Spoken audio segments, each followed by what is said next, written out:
Hello guys, welcome to the medical point. Today we will discuss about pathogenic microorganisms. आगे क्या देखा था हमने? मेटाबॉलिज्म देखा, नॉर्मल बैक्टीरियल फ्लोरा देखा और नॉर्मल बैक्टीरियल फ्लोरा। भाई सुनो, कान खुले रखो और बात सुनो मेरी। इन दोनों के बीच में डिफरेंस बता दो। पैथोजेनिक नॉर्मल बैक्टीरियल फ्लोरा में क्या देखा था हमने? ऐसे ऑर्गेनिजम्स होते हैं जो क्या करेंगे, कुछ नहीं करेंगे हमको, उसको सिर्फ हमारे लिए कुछ बेनिफिशियल होते हैं, किसी के लिए हम बेनिफिशियल होते हैं और कुछ बात ही मत करो तो अच्छा है उसकी। तो પછી नेक्स्ट साल रहने दिया, हमने तुमको रोटी दी, मकान दिया, कपड़ा दिया और जब हमारी बारी आई तो तुमने हम पे हमला बोल दिया। जिस थाली में खाते हो उसी पे छेद करते हो, है ना, वैसे वाले। और ये पैथोजेनिक माइक्रो ऑर्गेनिज्म सब ये क्या है? इनकी बात ही निराली है भाई। इसी ऑर्गेनिजम्स की वजह से आज माइक्रोबायोलॉजी हम लोगों के बीच में है। तालिया, है ना। चलो आज हमें ये देखना है pathogenic micro organisms. Pathogenic micro organisms क्या होते हैं? पैथोजेनिक माइक्रो ऑर्गेनिजम्स, पहले इसके बारे में थोड़ा बहुत मैं आपको समझाती हूँ। समझो, सुनो। कुछ माइक्रो ऑर्गेनिजम्स होते हैं, बाकी बहुत कुछ माइक्रो ऑर्गेनिजम्स होते हैं, वो तो नॉर्मल फ्लोरा होते हैं। कुछ माइक्रो ऑर्गेनिजम्स होते हैं, कुछ नहीं, कुछ ओके कुछ माइक्रो ऑर्गेनिजम्स होते हैं जो क्या होते हैं? पैथोजेनिक माइक्रो ऑर्गेनिज्म होते हैं। मतलब ये क्या है? ये वो वाले हैं जो हमें क्या करेंगे? बीमार करेंगे।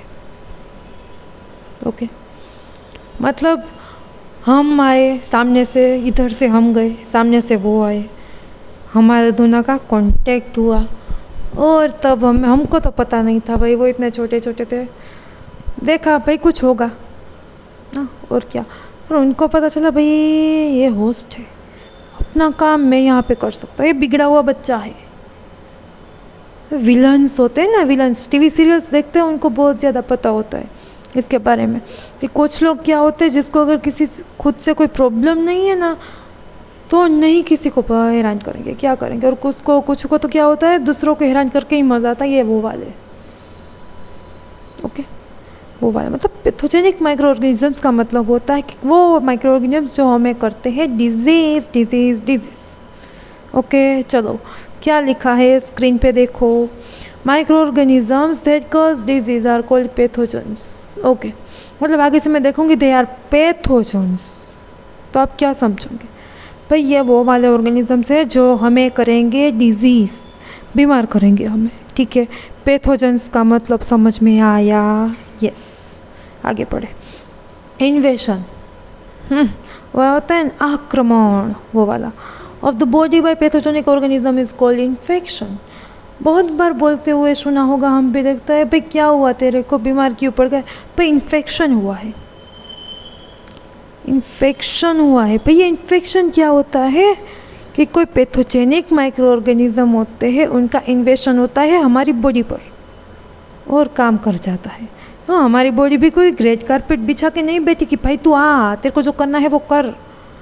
पर जब हमारी बॉडी इनकेपेबल होती है उसके सामने फाइट करने के लिए, तब वो हमें क्या करता है? बीमार करता है और इन्फेक्शन फैलाता है। पता चलेगा, आप वैसे ही तो नहीं बोलोगे ना भाई इन्फेक्शन हुआ है मुझे। भाई इन्फेक्शन का मतलब क्या है कि कोई पैथोजन आया, उसने हमारी बॉडी पे क्या किया? आक्रमण, वैसा वाला। और उसको हम क्या बोलेंगे? इन्फेक्शन बोलेंगे। The immune system of the body may able to prevent multiplication, spread and establishment of pathogen and resist the effect of a toxin in the tissues. मतलब हमारे पास भी एक सिस्टम है, आर्मी है, जिसको हम क्या बोलेंगे? इम्यून सिस्टम बोलेंगे। वो भी है भले भाई, कोई आएगा तो ऐसा नहीं है कि भाई तू आया, मतलब वो आया है तो वो जानेगी, पहचानेगी और भाई ये हमारे लिए अच्छा नहीं है तो वो क्या करेगी? उसका मल्टीप्लिकेशन रोक देंगी। भाई तू एक है, बहुत है, तेरे से मैं निपट लूँगा, दूसरा मत ला। ओके, स्प्रेड, जहाँ है वहीं पे रहे, आगे मत बढ़। दूसरा, द एस्टैब्लिशमेंट, वहाँ पे ही चिपक मत जाना, तेरे को तो मैं देख लूँगी। और दूसरा, of establishment of pathogen and resist the effect of a toxin in the tissues, कुछ तो ऐसे होते जो वहाँ पे जाएंगे, वो वहाँ पे गए, एस्टेब्लिशमेंट कर दिया, कोई नहीं, मल्टीप्लिकेशन भी होने लगा, और जब मौका मिलेगा साले टॉक्सिन्स छोड़ना भी शुरू कर देते। मतलब हमारी बॉडी इस कंडीशन को भी रोकेगी, है ना। मतलब पता चला पैथोजेनिक माइक्रोऑर्गेनिजम्स क्या कहते हैं, किसे कहते हैं, क्या होते हैं।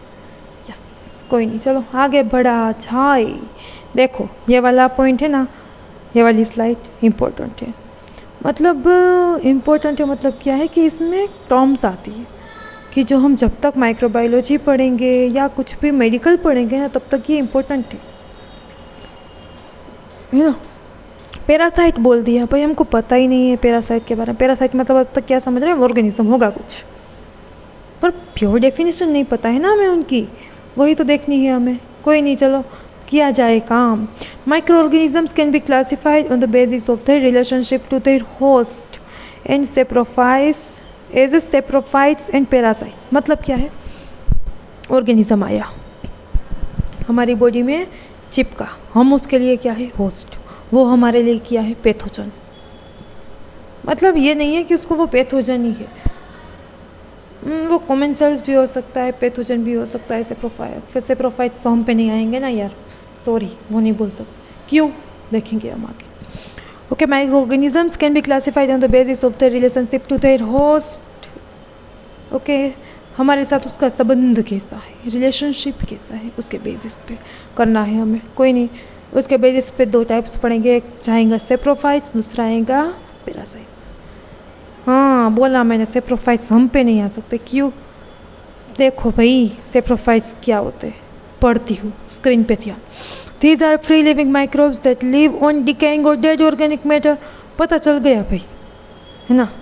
मतलब ये वो वाले होते हैं, सुनो, कोई डिकेइंग मटेरियल है, कोई बॉडी है जो डेड हो गई है, पड़ी है, उस पे उसके ऊपर जाके जो माइक्रोब्स अटैक करेंगे और उस पे जो माइक्रोब्स रहेंगे वो क्या होते हैं, सेप्रोफाइट्स होते हैं। उस माइक्रोब्स को हम क्या बोलेंगे, सेप्रोफाइट्स बोलते हैं, ठीक है। These are found in water and soil and play important role in degradation of organic material in nature. मैंने ये बोला था ना, ढेर के ढेर लग जाएंगे भाई, डिग्रेड ही नहीं होगा तो क्या करेंगे भाई, नया आता जाता है और पुराना है वो डिग्रेड ही नहीं हो रहा। इसीलिए तो डेथ जैसी चीज़ है इस दुनिया में, वरना तो ये पृथ्वी नहीं पूरी यूनिवर्स कम पड़ जाएगा ना, अगर सब आने के बारे में सोचा पर जाने के बारे में किसी ने भी नहीं सोचा। इसलिए ना, आना जितना इम्पोर्टेंट है उतना जाना भी इम्पोर्टेंट है। ये वाला सेप्रोफाइट्स, और कुछ तो है नहीं सेप्रोफाइट्स में। सेप्रोफाइट्स के बारे में आ जाएगा तो पता चला ये कुछ ऑर्गेनिजम्स होंगे जो जहाँ कहाँ पे जाके टपक पड़ेंगे, मरे हुए पे, या फिर जिसको डिग्रेड करना है वो वाले पे, ठीक है। पैरासाइट तो अपने आप हमको पता चल गया कि आप जो जिंदा पे आके टपकेंगे वो पैरासाइट हो गए, सही है। पैरासाइट्स मतलब these microbes can establish themselves and multiply in host. No, host में मल्टीप्लाई भी कहाँ पे होते हैं, हम में आके भाई हमारे बिना तेरा कुछ अस्तित्व है नहीं और तू हम पे ही आके भी मरेगा, है ना। मतलब ये भी दो तरह के होते हैं, कुछ कॉमन सेल्स होंगे, कुछ पैथोजेंस होंगे।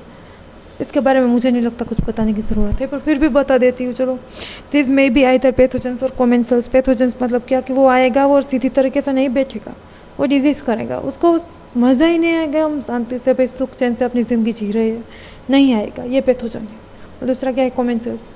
कॉमन सेल्स क्या है, वो हमारे लिए या तो बेनिफिशियल नहीं होंगे, ये सामने आगे पड़ा था प्रीदर। कॉमन सेल्स का मतलब एक ले लिया है कि भाई complete harmony with the host without causing any damage to it, वही बोल रहा है इसने। मतलब ये भी देख लिया, इन्फेक्शन के बारे में देख लिया, इन्फेक्शन क्या होता है। अब इन्फेक्शन बोलेंगे तो भाई पता तो होना चाहिए ना ये इन्फेक्शन होता क्या है, ठीक है। चलो आगे देखा जाए, सोर्सेज ऑफ इन्फेक्शन के बारे में देख लिया भाई क्या है। पैरासाइट्स आएंगे, हम पे अटैक करेंगे, पैथोजन्स। पैरासाइट, इन्फेक्शन आएगा तो मतलब पैरासाइट नहीं बोल सकते, हम को पैथोजन बोलेंगे उसको, ठीक है। पैथोजन आया, हम पे अटैक किया, है ना, और हमारी तंत्र वंत्र बिखेर दिया, तब हम उसके ना इन्वेशन, अगर वो हमारी बॉडी में आया है, पैथोजन है, सीधी तरीके से नहीं बैठेगा, वो अपना वो कमीनापन दिखाएगा, है ना। मतलब भाई ये इन्फेक्शन हुआ है तो ये सोर्सेज क्या होते हैं, आप मेरे को हुआ है तो आप में भी होगा। मतलब मैंने अगर आपको दिया तो ये क्या करेंगे, इसको इन्फेक्शन मैंने दिया आपको, मतलब ह्यूमन, आपको अगर मेरे से मिला है या मुझको आपसे मिला है तो ये ह्यूमन है इसका सोर्स इन्फेक्शन का। बाद में एनिमल्स कुछ होते हैं, ब्रुसेलोसिस, ये उसका बहुत अच्छा एग्जांपल है। ये जो हम दूध पीते हैं ना उससे होने वाला इन्फेक्शन है ना। तो मतलब ये इन्फेक्शन है, ब्रुसेलोसिस, ये ऑर्गेनिज्म है, ये हमें डिटेक्ट करना है। पर ये हमें आया कहाँ से, इन्फेक्शन हमें हुआ भी है तो दूध से आया है ना। तो फिर ये एनिमल्स, इंसेक्ट्स, कुछ इंसेक्ट्स भी ऐसे होते हैं जो कैरियर्स होते हैं इसके लिए, वो ट्रांसपोर्टर्स भी हम आगे देखेंगे। पर कुछ इंसेक्ट्स भी होते हैं। फूड, भाई सड़ गया है, टाइफाइड किससे होता है, देखो फूड वाटर सॉइल इसी के बारे में बोलते हैं। अगर कॉलेरा हुआ है, टाइफाइड हुआ है, ये सब इसी की मेहरबानी है। फूड भी अगर कंटामिनेटेड है, वाटर, कंटामिनेटेड वाटर, हमारे नेशनल लेवल पे इसके ऊपर बहुत प्रोजेक्ट लगाए गए हैं ना। हमारे घर में देखो, सॉरी थोड़ा सा इकोनॉमिक्स डाल रही हूँ मैं इसमें, बट ये अभी हमारी क्या है, देश की एक प्रॉब्लम है, हेल्थ सेक्टर है ना। घर में जितने भी लोग हैं, हमारी इनकम अच्छी कब होगी, हमारा घर अच्छा पढ़ा लिखा तो नहीं बोल सकते, हेल्दी कब होगा, जब उसकी हेल्थ अच्छी होगी है ना, तब वो आगे ग्रो कर पाएगा ना। वैसे हमारी कंट्री को ग्रो करने के लिए भी क्या ज़रूरी होगा कि हमारे कंट्री के जो लोग हैं वो कैसे हो, हेल्दी हो। और अभी बहुत ज़्यादा एपिडेमिक्स भी हो सकते हैं, एपिडेमिक्स हो जाते हैं, किसकी वजह से, फूड वाटर और सोइल की वजह से। क्यों, कंटामिनेटेड फूड मिलता है, फूड तो ठीक है फिर भी हम घर पे बनाते हैं, वाटर कंटामिनेटेड वाटर हो सकता है, फूड घर पे नहीं बनाते। अब तो उल्टा फूड्स पे आ गए, बाहर जाके ही खाना है भाई, घर पे किसी को रसोई करना अच्छा लगता है ना। मतलब वाटर है, सोइल, वैसा वाला ना।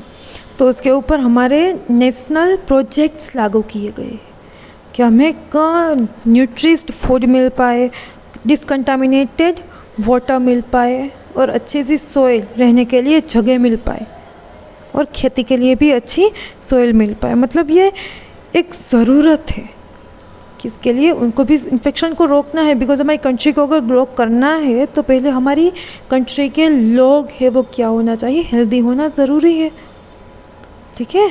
इसी के लिए ये थोड़ा माइक्रोबायोलॉजी से हटके हम इकोनॉमिक्स पे जा पहुँचे, या फिर देश प्रेम भी बोल सकते हैं जिसको, उस पर भी जा पहुँचे। मतलब इन्फेक्शन के बारे में देखा हमने, पैथोजेंस के बारे में देखा, इन्फेक्शन कहाँ कहाँ से लग सकता है, ह्यूमंस भी देख सकते हैं, एनिमल दे सकते हैं, इंसेक्ट दे सकते हैं, फूड वाटर सोइल ये तो भी दे ही सकते हैं, वैसा वाला। आगे देखते हैं, चलो।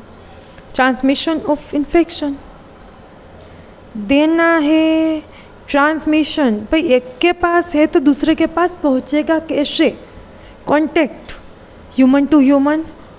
सर्दी हुई है मेरे को, अगर आप मेरे नज़दीक आके मेरे से बात करोगे तो ये सही है कि भाई इन्फेक्शन लगेगा, कांटेक्ट में आए हम एक दूसरे के, इसलिए हमें क्या लगा, इन्फेक्शन लगा। मतलब ये होता है, क्या होता है, कांटेक्ट की वजह से। इन्हेलेशन मतलब रेस्पायरेशन, उसे हम इन्हेलेशन बोलेंगे। भाई अंदर लेना है श्वास, मतलब एनवायरनमेंट में है कोई ऑर्गेनिज्म, इन्हेलेशन से भी हम क्या हो सकता है, इन्फेक्शन हो सकता है ना। मतलब कंटामिनेटेड एयर है, वहाँ कुछ हॉस्पिटलाइज एनवायरनमेंट है तो वहाँ से इन्फेक्शन के चांस रहते हैं। इंगेशन मतलब खाना, इनोक्यूलेशन, इंसेक्ट्स मतलब कोई ऑर्गेनिज्म से भी हमें खबर सा, मक्खी बोलते हैं ना भाई, मक्खी वो एक कैरियर है, बहुत अच्छा कैरियर, स्पेशली इंडिया में बोले तो ऐसा वाला ना। लेबोरेटरी इन्फेक्शंस मतलब लेबोरेटरी हो या हॉस्पिटल के थिएटर्स है, सुई है, सिरिंज है, नीडल्स है, ये भी ट्रांसमिटर्स होते हैं इन्फेक्शंस के। और स्पेशली जो सीरोलॉजिकल इन्फेक्शंस होते हैं, HIV, HBsAg, हेपेटाइटिस होते हैं, एड्स होते हैं, उन सब का इन्फेक्शन लेबोरेटरी इन्फेक्शंस हो जाता है, वैसा वाला है ना। कुछ नहीं था इसमें, बस समझना क्या था, पैथोजन इन्फेक्शन देखना था, सोर्सेज क्या है, ट्रांसमिशन क्या है, ये सब कुछ देखना था हमें, कुछ नहीं है इसमें, बाकी तो ये पढ़ोगे तो भी पता चल जाएगा आपको। चलो यहाँ पे हमारा इंट्रोडक्शन ऑफ माइक्रोबायोलॉजी। माइक्रोबायोलॉजी तो हमने एक ही वीडियो में ख़त्म कर दिया था ना भाई। Bacteriology, introduction of bacteriology complete होता है यहाँ पे। अब से हम क्या स्टार्ट करेंगे? अब से हम स्टार्ट करेंगे कल्चर, खाने पे चर्चा। पर किसके खाने पे? बैक्टीरियाज के खाने पे। 2 3 4 आई थिंक 2 से 3 वीडियोस बनेंगे, देखती हूँ चलो कितना बनता है। कोई नहीं, तब तक के लिए अपना ध्यान रखिए और हाँ प्लीज़ यार सब्सक्राइब करके जाना। Thank you for watching Medica